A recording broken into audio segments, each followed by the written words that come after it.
If you are at the bleeding edge of classic gaming, then you've heard of MiSTer, the open-source FPGA-based emulation platform based on the fundamental goal of hardware accuracy. MiSTer already has tons of cores spanning 8 to 32-bit consoles, home computers, arcade games, and more. In this series, I'll feature one FPGA core every day for the next 21 days to ring in the new year.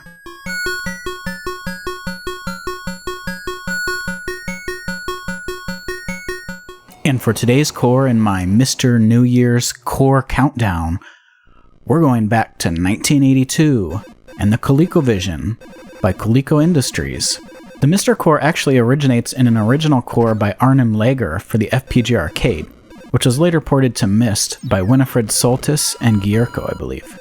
It was finally ported to MiSTer by Sorgelig, who continues work on the core and pulls in updates from MiST. The ColecoVision was released in August 1982 with Donkey Kong as a pack-in.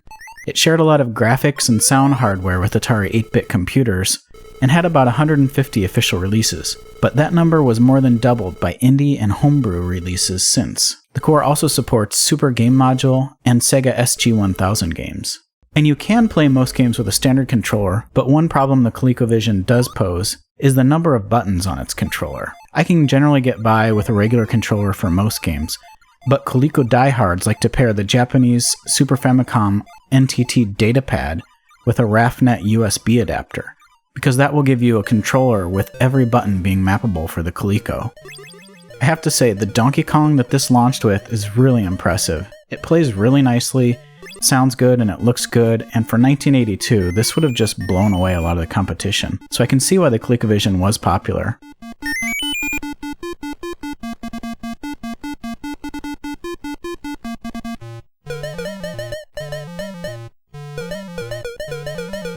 It also has a fantastic fast-paced version of Spy Hunter that plays really smoothly and is a lot of fun.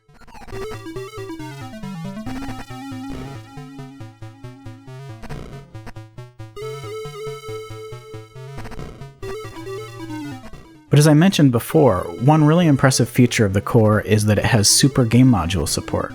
The Super Game Module is a hardware add-on for the ColecoVision that extends its capabilities significantly, doubling its RAM to 32 kilobytes and doubling its sound channels to 8.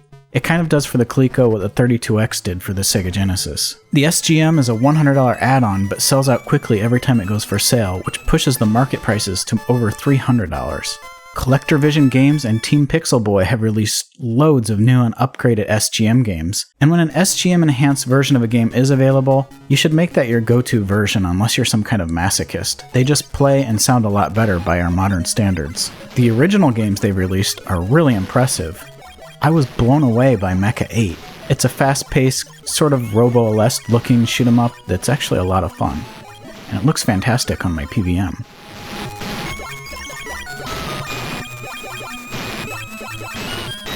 Another great indie shoot-'em-up they released is Shmup from 2013. And I can't say enough good things about this game. It's just so smooth and looks so great. It's really fast-paced and uses 2 buttons.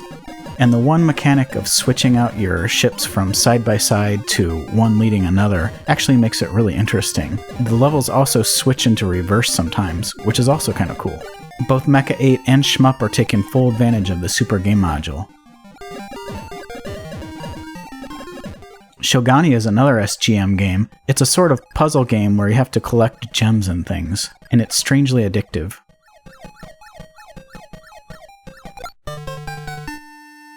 Even Dragon's Lair is here on the SGM, although you need to pare back your expectations a little bit, considering this is a 1982 ColecoVision. It's still kind of insane what they pulled off here.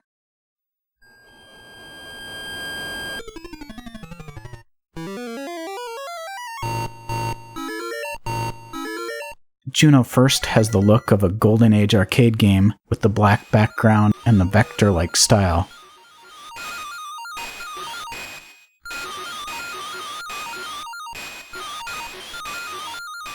And there's even a Star Soldier SGM.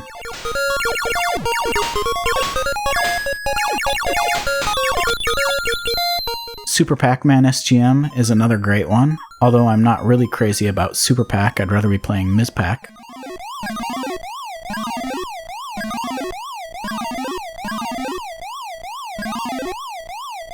Thexter is a game I grew up with on my friend's Tandy computer, and it's here via the Super Game module as well.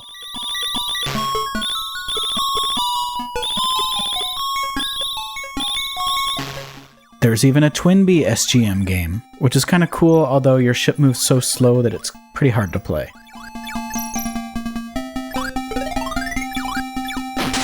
If you're going to play these SGM games, make sure to go into your settings and change your RAM size to SGM. And it looks like you can leave it set to that permanently. It doesn't seem to affect the SG-1000 or regular ColecoVision games.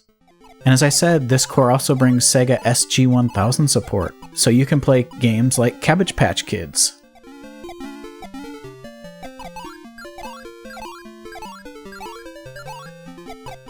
Sega Galaga,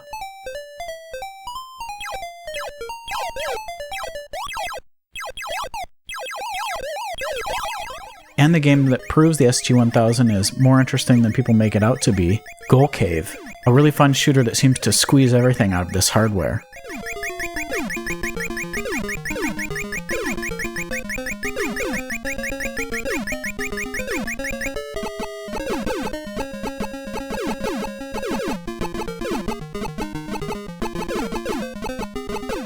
Alright, there's my look at the ColecoVision core, a really cool console that plays excellently on the MiSTer. Stay tuned for the next video in my MiSTer Core Countdown to New Year, coming out tomorrow.